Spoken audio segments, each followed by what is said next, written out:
Meu Deus, he thanked his lord, slipping into Portuguese. He had not spoken his native language since first taking his vows in Spain.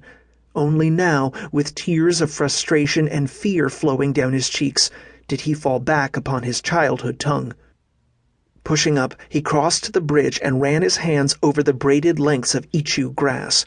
A single thick cord stretched across the width of the river below, with two smaller ropes, one on each side, to assist in balance. If not for his current state, he might have appreciated the engineering feat of the bridge's construction, but now all his thoughts dwelt on escape, putting one foot in front of the other, maintaining his balance.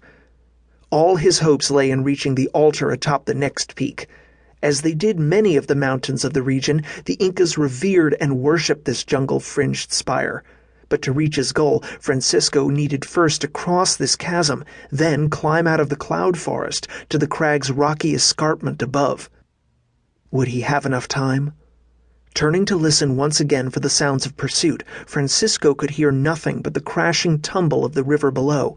He had no idea how far behind the hunters remained, but he imagined they were closing the distance quickly. He dared not tarry or cower from the drop below.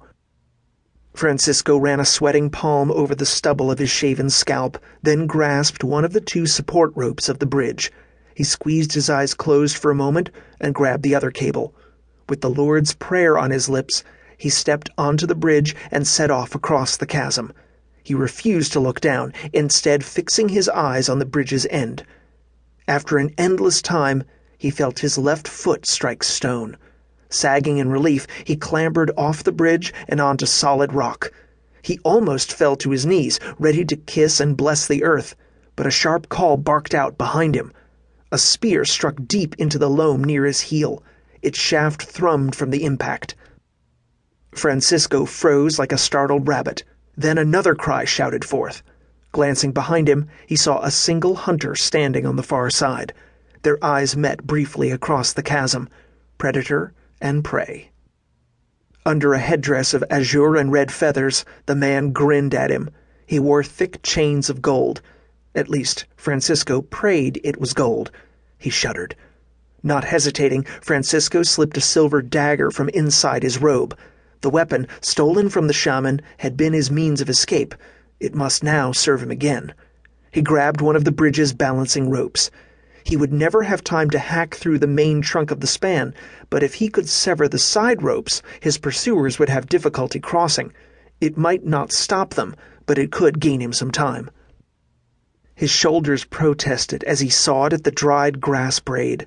The rope seemed to be made of iron. The man called out to him, speaking calmly in his heathen language. The friar understood none of his words, but the menace and promise of pain were clear. Renewed fear fueled Francisco's muscles. He dug and sliced at the rope while hot tears streaked his muddy face. Suddenly, the rope severed under his blade, snapping away.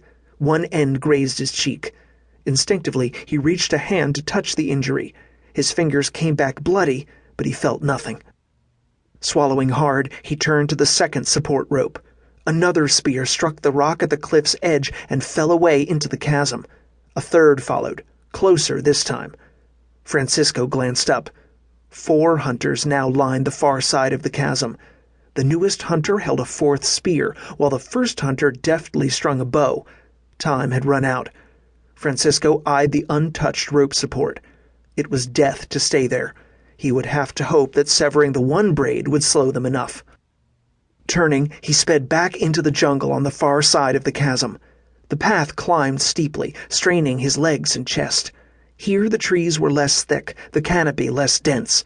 As he struggled, the forest grew thinner with each hard-earned league. While glad to see the jungle begin to thin, he knew the lack of foliage also made him an easier target for the hunters. With each step, he expected an arrow to feather his back. So close. Lord, do not forsake me now. He refused to look ahead, concentrating on the ground beneath his feet. He fought to place one foot after the other. Suddenly, light burst around him, as if the Lord himself had pushed aside the trees to shine his glory down upon him. Gasping, he raised his head. Even such a simple movement was difficult.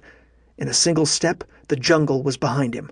Raw sunlight from the dawning sun blazed across the red and black stones of the barren peak.